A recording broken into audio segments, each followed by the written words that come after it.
O Evangelho segundo o Espiritismo, capítulo 20. Os trabalhadores da última hora. Item 4. Missão dos espíritas. Não escutais já o ruído da tempestade que há de arrebatar o velho mundo e abismar do nada o conjunto das iniquidades terrenas? Ah, bendizei o Senhor, vós que haveis posto a vossa fé na sua soberana justiça e que, novos apóstolos da crença revelada pelas proféticas vozes superiores, e despregar o novo dogma da reencarnação e da elevação dos espíritos, conforme tenham cumprido, bem ou mal, suas missões e suportado suas provas terrestres. Não mais vos assusteis. As línguas de fogo estão sobre as vossas cabeças. Ó verdadeiros adeptos do Espiritismo, sois os escolhidos de Deus. Ide e pregai a palavra divina.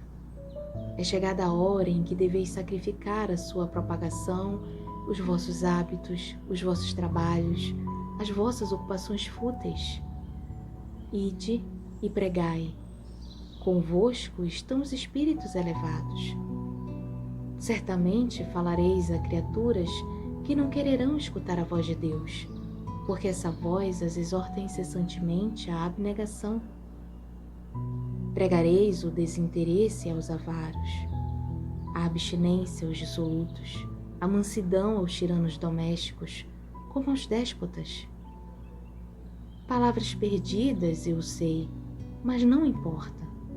Faz-se mister regueis com os vossos suores o terreno onde tendes de semear, porquanto ele não frutificará e não produzirá senão sob os reiterados golpes da enxada e da charrua evangélicas. Ide e pregai. Ó todos vós, homens de boa fé, conscientes da vossa inferioridade em face dos mundos disseminados pelo infinito, lançai-vos em cruzada contra a injustiça e a iniquidade. Ide e proscrevei esse culto do bezerro de ouro, que cada dia mais se alastra. Ide, Deus vos guia. Homens simples e ignorantes, vossas línguas se soltarão e falareis como nenhum orador fala. Ide e pregai, que as populações atentas recolherão ditosas as vossas palavras de consolação, de fraternidade, de esperança e de paz. Que importam as emboscadas que vos armem pelo caminho? Somente lobos caem em armadilhas para lobos. Porquanto o pastor saberá defender suas ovelhas das fogueiras imoladoras. Ide, homens, que grandes diante de Deus, mais ditosos que Tomé, credes sem fazerdes questão de ver e aceitais os fatos da mediunidade, mesmo quando não tenhais conseguido obtê-los por vós mesmos. Ide, o Espírito de Deus vos conduz. Marcha, pois, avante, falange imponente pela tua fé. Diante de ti, os grandes batalhões dos incrédulos se dissiparão, como a bruma da manhã nos primeiros raios do sol nascente. A fé é a virtude que desloca montanhas, disse Jesus.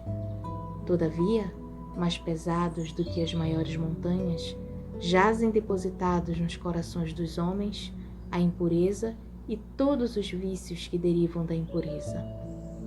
Parti então cheios de coragem para removerdes essa montanha de iniquidades que as futuras gerações só deverão conhecer como lenda, do mesmo modo que vós, que só muito imperfeitamente conheceis os tempos que antecederam a civilização pagã. Sim, em todos os pontos do globo vão produzir-se as subversões morais e filosóficas.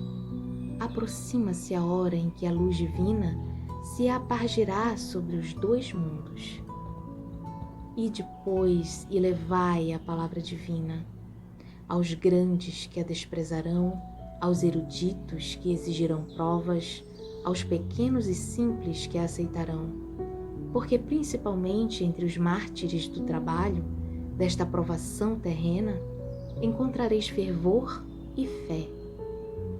Ide, estes receberão com hinos de gratidão e louvores a Deus a santa consolação que lhes levareis, e baixarão a fronte, rendendo-lhes graça pelas aflições que a terra lhes destina. Arme-se a vossa falange de decisão e coragem. Mãos à obra, o arado está pronto, a terra espera. Arai. Ide e agradecei a Deus a gloriosa tarefa que Ele vos confiou. Mas atenção, entre os chamados para o Espiritismo, muitos se transviaram. Reparai, pois, vosso caminho e segui a verdade. Pergunta: se entre os chamados para o Espiritismo muitos se transviaram, quais os sinais pelos quais reconheceremos os que se acham no bom caminho? Resposta: reconhecê-lo-eis pelos princípios da verdadeira caridade que eles ensinarão e praticarão. Reconhecê-lo-eis pelo número de aflitos a que levem consolo. Reconhecê-lo-eis pelo seu amor ao próximo, pela sua abnegação, pelo seu desinteresse pessoal. Reconhecê-lo-eis, finalmente, pelo triunfo de seus princípios, porque Deus quer o triunfo de sua lei.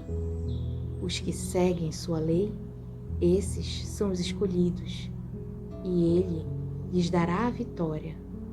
Mas Ele destruirá aqueles que falseiam o espírito dessa lei e fazem dela degrau para contentar sua vaidade e sua ambição. Erasto, Anjo da Guarda do Médium, Paris, 1863.